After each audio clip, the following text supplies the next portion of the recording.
Hi everyone. இன்னைக்கு நம்ம சேனல்ல யாரை பத்தி பார்க்க போறோம்னா எலான் மஸ்கை பத்தி பார்க்க போறோம். அவருடைய லைஃப்ல என்னென்ன சக்சஸ் பண்ணியிருக்காரு, எதெல்லாம் ஆரம்பிச்சிருக்காரு, அது எப்படி போயிட்டு இருக்கு அப்படிங்கிற டீட்டெயில்ஸை பத்தி தான் நம்ம இன்னைக்கு பார்ப்போம்.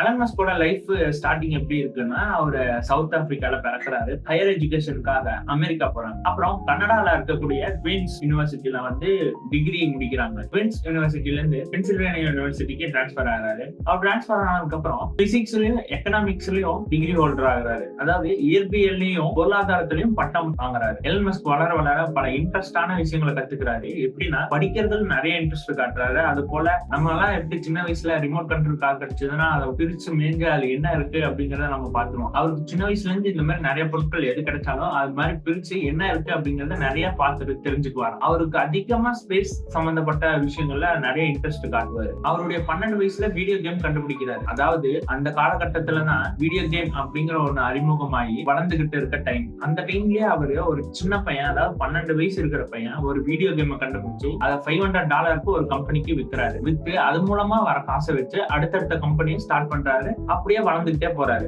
அவரு இது வரைக்கும் நிறைய கம்பெனிஸ் தொடங்கி இருக்காரு. என்னென்ன கம்பெனின்னு பாத்தீங்கன்னா டெஸ்லா, ஸ்பேஸ்எக்ஸ், நியூரோலிங்க், அந்த போரிங் கம்பெனி அப்படின்னு சொல்லி நிறைய இது பண்ணியிருக்காரு. அது போக பேபால், ஜிப்டோ அப்படின்னு சொல்லி கம்பெனி தொடங்கி அந்த கம்பெனி ஆரம்பிச்சு கொஞ்ச நாள்லயே சிலருக்கெல்லாம் அதை வித்து இருக்காரு. வித்து நிறைய ப்ராஃபிட்டும் ஏர்ன் பண்ணிருக்காரு. எலான் மஸ்க் ஸ்டார்ட் பண்ண ஸ்பேஸ்எக்ஸ் நிறுவனத்தின் 2020 மே மாசம் ஒரு பெரிய டீம் போறாங்க. அதுவும் ஃபர்ஸ்ட் டைம் ஒரு தனியார் நிறுவனம் இன்டர்நேஷனல் ஸ்பேஸ் ஸ்டேஷனுக்கு ஒரு டீம் அனுப்புறாங்க. அந்த டீம் பேர் தான் க்ரூ டிராகன். இது மூலமா ஃபர்ஸ்ட் டைம் ஒரு பிரைவேட் கம்பெனி விண்வெளி வீரர்களை ஸ்பேஸுக்கு அனுப்பியிருக்காங்க அப்படிங்கிற ஒரு ஹிஸ்டரியா இவங்க உருவாக்கி.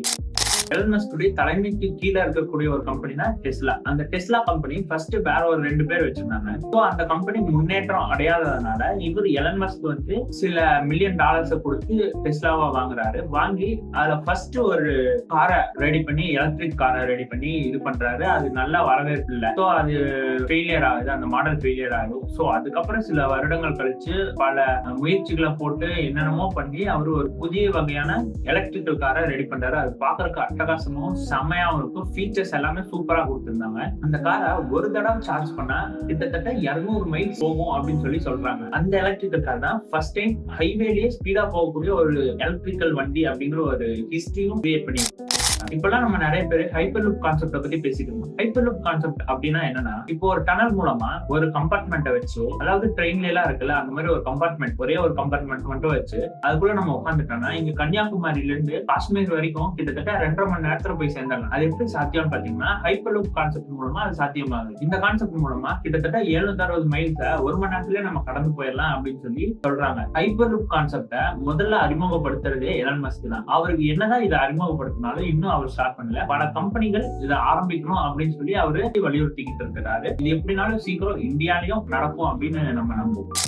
கொஞ்ச நாளுக்கு முன்னாடி பாத்தீங்கன்னா நியூராலிங்க்னு சொல்லி நிறைய நியூஸ் சேனல்ஸும் நம்ம ஃப்ரெண்ட்ஸ் நிறைய பேர் பேசுறத கேட்போம். அது என்னன்னு பாத்தீங்கன்னா, ஒரு மனுஷன், அதாவது கோமா ஸ்டேஜ்ல இருக்கவங்க, இல்ல கை கால் எல்லாம் இல்லாதவங்க, செயல்திறன் அற்ற இருக்கவங்க, அந்த மாதிரி இருக்க ஆட்களுக்கெல்லாம் அந்த சிப்பை நம்ம பொருத்திட்டோம் அப்படின்னா அவங்க கம்ப்யூட்டர்ஸ் மூலமா அவங்க நினைக்கிறது, பேசுறது, என்ன சொல்லணும்னு யோசிக்கிறாங்களோ பண்ணக்கூடிய விஷயங்கள்லாம் அது மூலமா அவங்க செஞ்சுக்கலாம். இது மூலமா நிறைய பேருக்கு நிறைய ஹெல்ப்ஃபுல் ஆகுதுன்னு சொல்லிட்டு இருக்காங்க. இது இந்தியாவில வரக்கு இன்னும் எவ்வளவு நாள் ஆகும்னு தெரியும். நியூராலிங்க் சிப்பை நம்ம தலையில பொறுத்துறது மூலமா நம்மளால நிறைய ஆக்டிவிட்டிஸ பண்ண முடியும். லைக் கண்ணுல பார்த்தே நம்ம லேப்டாப்ல இருக்க க்ரூசர் எல்லாம் நவுத்துறது, அதுக்கப்புறம் பாத்தீங்கன்னா நம்மளுக்கு இப்படி ஸ்க்ரோல் பண்றது, அந்த மாதிரி இதெல்லாம் நம்ம கண்ணுல பார்த்து பண்ணலாம். அந்த சிப் இருக்கிறது மூலமா இந்த மாதிரி நிறைய ஆக்டிவிட்டிஸ ஈஸியா பண்ணிக்கலாம். போரிங் கம்பெனி அப்படின்னு சொல்லி மஸ்க் ஒண்ணு இது பண்ணிருக்காரு. அது என்னன்னா, நான் ஆல்ரெடி சொன்னதான், அந்த டனல் வழியா நம்ம வேற ஊருக்கெல்லாம் சீக்கிரமா போலாம். அதாவது ஹைப்பர் லூப் கான்செப்ட பத்தி நான் சொன்னல, அது மாதிரிதான் இதுவும். இது நம்ம சுரங்கப்பாதை, அதாவது டனல் ஸ்கூல்ல நம்ம டிராவல் பண்ற மாதிரி, மேல ரோட் சைட் போனா டிராபிக் அதிகமாகுது அப்படிங்கறது, அந்த மாதிரி டிராபிக் அதெல்லாமே கண்ட்ரோல் பண்றதுக்காக நம்ம சப்வே, அதாவது டனல்ஸ் வழியா போற மாதிரி அவர் நிறைய திட்டங்களை பிளான் பண்ணிருக்காரு. அதெல்லாமே இந்த போரிங் கம்பெனி அப்படிங்கிற அந்த கம்பெனிக்கு கீழே தான் இதெல்லாம் வருது. சோ சீக்கிரமா பல வருடங்கள்ல நம்ம ஊர்லயும் சுரங்கப்பாதை டனல்ஸ் மூலமா போக்குவரத்து போகும், டிரான்ஸ்போர்ட் ஆகும் அப்படிங்கறத நம்ம நம்பலாம். எலான் மஸ்க் ஒரு பப்ளிக் பர்சனாவும் ஒரு சோசியல் மீடியா பர்சனாவும் பார்த்தோம்னா, ஒரு பப்ளிக் பர்சனா பார்க்கும்போது ஓகே தான். பட் சோசியல் மீடியால பார்க்கும்போது அவர் கொஞ்சம் ஆக்டிவேட்டா இருப்பாரு. அதுவும் ட்விட்டர் அப்படின்னு பாத்தீங்கன்னா அதுல பயங்கர ஆக்டிவேட்டா இருப்பாரு. அவர் சில ட்வீட் எல்லாம் போடும்போது பாத்தீங்கன்னா நிறைய பிரச்சனைகள்லாம் வரும். அதெல்லாம் சமாளிச்சுதான் அவர் போயிட்டு இருக்காரு. ட்விட்டர்ல அதாவது எக்ஸ் இப்பதான் எக்ஸா மாத்திட்டாங்க, ட்விட்டர் எக்ஸ். அதுல வந்து நல்லா இன்ட்ரெஸ்டிங்கா ஏதாவது போட்டிருப்பாரு. நிறைய பிரச்சனைகளையும் சந்திப்பாரு. பிரச்சனைகளை உருவாக்குறதே அவர் தானே. ஸோ அதெல்லாம் சமாளிச்சு பயங்கரமா ஒரு பப்ளிக் பர்சனா வந்துட்டு இருக்காரு. இன்னொரு முக்கியமான விஷயம் என்னன்னா, ஸ்பேஸ் எக்ஸ் நிறுவனத்தை ஆரம்பிச்ச எலன் மஸ்க் கூடிய முக்கியமான நோக்கம் பாத்தீங்க அப்படின்னா, அவர் இங்க இருக்க மக்கள் எல்லாத்தையுமே வந்து மார்ஸ்ல கொண்டு போய் இது பண்ணணும், ஹியூமானிட்டி வந்து அழிஞ்சிடக்கூடாது, ஹியூமானிட்டி வந்து இன்னும் மேம்படணும் வளரணும் அப்படிங்கிறதுக்காக மார்ஸுக்கு 2030 போகணும் அப்படிங்கிற ஒரு நோக்கத்துல ஸ்பேஸ் எக்ஸ் ஸ்டார்ஷிப் அப்படிங்கிற ஒரு விஷனையும் அவர் செயல்படுத்தி இருக்காரு. ஸோ இது மூலமா எல்லாரும் விண்வெளிக்கு போவோம், மார்ஸுக்கு போவோம் அப்படின்னு ஒரு நம்பிக்கை வரல. தெரியல, பார்ப்போம். நீங்க யாரை பத்தி தெரிஞ்சுக்கணும் அப்படின்னு நினைக்கிறீங்களோ அவங்கள கமெண்ட்ல சொல்லுங்க. அவங்கள பத்தி நம்ம சர்ச் பண்ணி உங்களுக்காக வீடியோ நான் போஸ்ட் பண்றேன். கண்டிப்பா நீங்க என்ன பர்சனலா ஃபாலோ பண்ணணும்னு நினைச்சீங்கன்னா இன்ஸ்டாகிராம் பேஜ் இருக்கு, லிங்க் கொடுத்துருக்கேன், ஃபாலோ பண்ணிக்கோங்க. நம்ம பேஜ் சப்ஸ்கிரைப் பண்ணிக்கோங்க. இந்த மாதிரி எந்த விஷயமா இருந்தாலும் நான் சொல்றது ரெடியா இருக்கேன். சோ உங்களுடைய சப்போர்ட் எனக்கு தேவை. சப்போர்ட் பண்ணு. தேங்க்யூ.